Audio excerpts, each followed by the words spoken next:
Hey Cal fans, and welcome to this week's football film study on California Golden Blogs.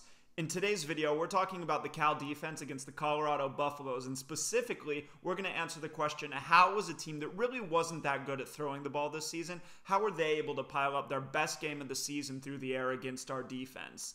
And to understand this, we're going to need to talk about the specific way that our defense plays coverage, and at the issues that are involved in defending the pass in a Tim DeRuyter and Justin Wilcox defense. In this video, we're going to be talking a lot about defensive assignments and about how those assignments change based on what the offense does. And to make sense of all this, we're going to need some simple system for labeling the offense as receivers. And what we're going to do is we're going to number the receivers from the outside in. So the outside-most receiver on each side of the field will be labeled number 1, the guy inside him will be number 2, the guy inside him will be number 3, and so on. An important point is that this applies to anyone who can catch the ball, not just to wide receivers, and so our running back is going to fit into this system, and here he'll be labeled number 4 to the left side of the formation. For the passing concept that we're talking about in this video, number 1 to the strong side is just going to run a go route down the sidelines, number 3 is going to run straight down the middle of the field, and number 2 is going to come underneath him at about 12 yards on a dig. Then they're going to bring the single receiver on a shallow cross from the other side of the formation, and that's the basic template for all 4 plays that we're going to discuss. Now in coverage, Cal likes to run what are called matchup zones. So these aren't your classic zone coverages where the defenders drop to a spot on the field and read the quarterback's eyes. In a matchup zone, it's still going to be a zone coverage, but any given defender can convert to a man coverage under certain conditions or against certain route combinations. In this coverage, the way that this is going to work is that our cornerbacks are going to defend number 1 if he's vertical. And we can see this play out here at the bottom of the screen. When this cornerback gets attacked by a vertical route by number 1, he's going to defend him. But at the top of the screen, when number 1 runs a shallow cross, that cornerback's going to zone off.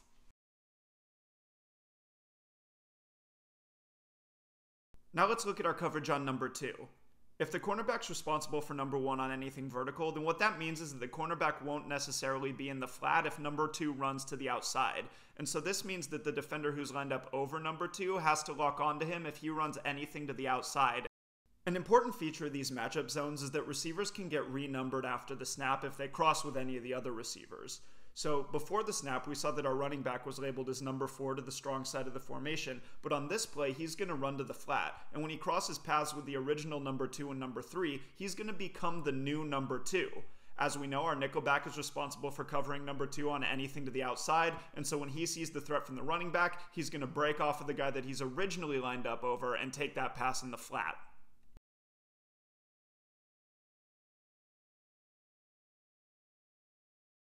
On the very next play, Colorado came back with a really subtle but really effective adjustment.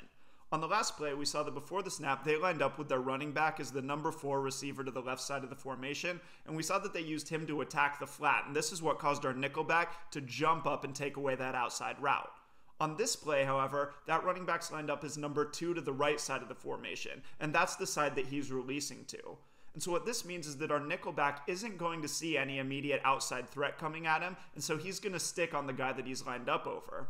Now we bump one receiver inside, and we see that this inside linebacker, he's going to be responsible for matching number 3 on anything to the inside. So when number 3 runs to the middle of the field, the inside linebacker is going to stick on him. And what this means is that we're not going to have any defenders left over to pick up this crossing route when it comes.